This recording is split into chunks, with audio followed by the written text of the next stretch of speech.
ಬಹುಶಃ ಅಶ್ವಿನಿ ಅವ್ರ ಜೊತೆ ಫ್ರೆಂಡ್ಶಿಪ್ ಕಂಟಿನ್ಯೂ ಆಗುತ್ತೆ. ಬಟ್ ಅದ್ರ ಆಚೆಗೆ ನಾನು ಒಂದು ವಿಚಾರನ ಪ್ರಾಕ್ಟಿಕಲ್ ಆಗಿ ಹೇಳ್ತೀನಿ. ಇದೇ ಇವರೆಲ್ಲ ಬಂದಿದ್ರು ನೋಡಿ ಗೆಸ್ಟ್ ಮೊನ್ನೆ 5 ಜನ.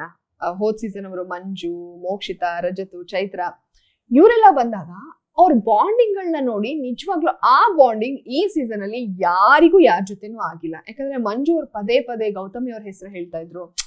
ಅಂದ್ರೆ ಅವರೆಲ್ಲ ನಿಜವಾಗ್ಲೂ emotionally they are all connected, ಅಂದ್ರೆ ತುಂಬಾ ಜನ. ಬಟ್ ನಮ್ದ್ರಲ್ಲಿ ಯಾರು ನಾವ್ ಅಷ್ಟ ಆಗಿಲ್ಲ. ನಿಜ ಹೇಳ್ಬೇಕು ಅಂದ್ರೆ ಅಶ್ವಿನಿ ಅವರು ಹೌದು ಫ್ರೆಂಡ್, ಬಟ್ ತುಂಬಾ ಎಮೋಷನಲ್ ಬಾಂಡಿಂಗು ಆ ಮಂಜು ಅವ್ರ ತರ ಎಲ್ಲ ನಮ್ದು ಯಾರ್ದು ಏನಿಲ್ಲ. ನಮ್ದೇನಂದ್ರೆ ಅಲ್ಲೊಂದು ಕಂಫರ್ಟ್ ಝೋನ್ ಇತ್ತು, ಒಂದ್ ಒಳ್ಳೆ ಫ್ರೆಂಡ್ಶಿಪ್ ಇತ್ತು ಹೌದು. ಬಟ್ ಅದು ಆಚೆಗೆ ಬಂದ ಮೇಲೆ ಜೀವದ ಗೆಳತಿ ಆ ತರ ಏನಿಲ್ಲ. ಯಾಕಂದ್ರೆ ನಾವು ಅಷ್ಟು ದಿವಸದಲ್ಲಿ ನಾವು ಅರ್ಥ ಮಾಡ್ಕೊಳಕ್ ಆಗೋದು ಹೌದು, ಒಂದ್ ಕಂಫರ್ಟ್ ಝೋನ್ ಇದೆ, ಒಂದ್ ಮೆಚುರಿಟಿ ಇದೆ, ನಾವಿಬ್ರು ಮಾತಾಡಿದ್ರೆ ಈ ವಿಚಾರ ಆಚೆ ಹೋಗಲ್ಲ.